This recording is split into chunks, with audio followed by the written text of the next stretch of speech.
Well, welcome. Part 15. And we're looking at chapter 14 in the book of Revelation. The Lamb and the 144,000. The three angels. The harvest of the earth.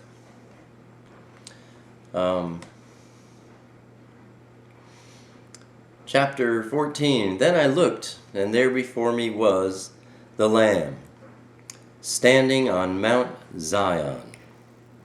That is Yeshua and Israel. Take a peek at Isaiah chapter 2 and verse 2, which reads, "In the last days the mountain of Yahweh's temple will be established as chief among the mountains. It will be raised above the hills, and all nations will stream to it." And it goes on to talk about the millennium in Isaiah. But here we see the Lamb, Yeshua, the Messiah, standing on Mount Zion, and with him 144,000 who had his name and his father's name written on their foreheads. Yeshua's name and Yeshua's father's name written on their foreheads. You see, there are two names.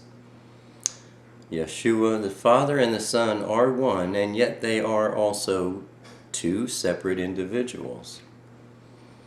Verse 2, "And I heard a sound from heaven like the roar of rushing waters and like a loud peal of thunder. The sound I heard was like that of harpists playing their harps. And they sang a new song before the throne and before the four living creatures and the elders. No one could learn the song except the 144,000 who had been redeemed from the earth." We'll see later on that these 144,000 are all male Jews. 12,000 from each of the 12 tribes of Israel. Verse 4, "These are those who did not defile themselves with women, for they kept themselves pure. They follow the Lamb wherever he goes. They were purchased from among men and offered as first fruits to Yahweh and the Lamb." You see right there that they're all men. They didn't defile themselves with women. That doesn't necessarily mean that they were celibate. They may have had a wife, but they didn't defile themselves with women. Verse 5, "No lie was found in their mouths.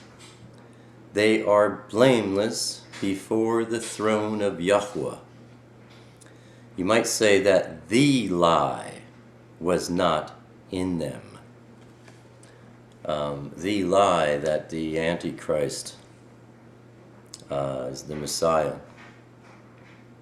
Verse 6, "Then I saw another angel flying in mid-air, and he had the eternal gospel to proclaim to those who live on the earth, to every nation, tribe, language, and people.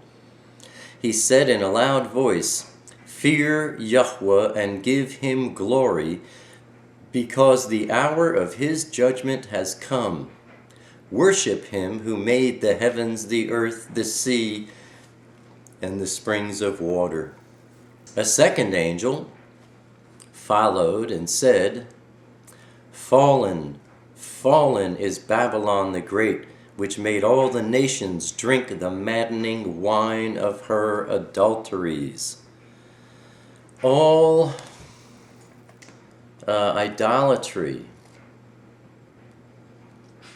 all false religions, all all those kinds of things come out of Babylon. I want to take a peek back at Isaiah again. This time, chapter 21 and verse 9 reads, "Look, here comes a man in a chariot with a team of horses, and he gives back the answer, Babylon has fallen, has fallen. All the images of its gods lie shattered on the ground." In Revelation, we see fallen, fallen. Whenever, in the original Hebrew, things are repeated like that. It's just a very strong emphasis being delivered. Back to Revelation, verse 9. "A third angel followed them and said in a loud voice, 'If anyone worships the beast and his image and receives his mark on the forehead or on the hand, he too will drink of the wine of Yahweh's fury, which has been poured full strength into the cup of his wrath. He will be tormented with burning sulfur in the presence of the holy angels and in the presence of the Lamb, and the smoke of their torment rises forever and ever. There is no rest day or night for those who worship the beast and his image, or for anyone who receives the mark of his name. This calls for patient endurance on the part of the saints who obey Yahweh's commandments and remain faithful to Yeshua.'" This is a hard thing to swallow. It's a hard thing to grasp. But what's being described here is Gehenna, the outer darkness. Like I said, it's a difficult thing to accept, but so it is. Verse 13, "Then I heard a voice from heaven say, 'Write, blessed are the dead who die in the Master from now on,'" who die in Christ from now on. "Yes, says the Spirit. They will rest from their labor, for their deeds will follow them." Okay, now we take a look at the harvest of the earth. Verse 14. "In this cloud again is the Shekinah glory. I looked, and there before me was a white cloud, and seated on the cloud was one like a son of man, with a crown of gold on his head, and a sharp sickle in his hand. And then another angel came out of the temple, and called in a loud voice to him who was sitting on the cloud, 'Take your sickle and reap, because the time to reap has come, for the harvest of the earth is ripe.'" The original language, you would read that as saying, "The harvest of the earth is overripe." So he who was seated on the cloud swung his sickle over the earth, and the earth was harvested. Verse 17, "Another angel came out of the temple in heaven, and he too had a sharp sickle. Still another angel who had charge of the fire came from the altar and called in a loud voice to him who had the sharp sickle, 'Take your sharp sickle and gather the clusters of grapes from the earth's vine, because its grapes are ripe,' or overripe." This is another harvest from the one we saw in verse 16, 14, 15, and 16. There's one harvest. Here, verse 17 and 18 is another harvest. Verse 19, "The angel swung his sickle on the earth, gathered its grapes, and threw them into the great winepress of Yahweh's wrath." This is judgment for apostasy. Judgment for apostates, Who are apostates? Those who have the written word, but not the living word. They refuse. It's those who refuse to love the truth. Look at 2 Thessalonians chapter 2, verse 10. Yahweh himself causes a strong delusion to fall on those who refuse to love the truth. Apostates pervert Yahweh's grace through loyalty to other things, theories, organizations, false doctrines. Apostasy begins with intellectual doubt and ends with physical degradation. Apostates were those who once knew the truth but abandoned it for personal lusts. You can look at 2 Peter chapter 2 verses 10 through 19 describes apostates. Also 2 Peter chapter 2 verse 22. Look at Galatians chapter 5 verses 19 through 21. Look at Romans chapter 1 verse 18. And look at Proverbs 26 verse 11.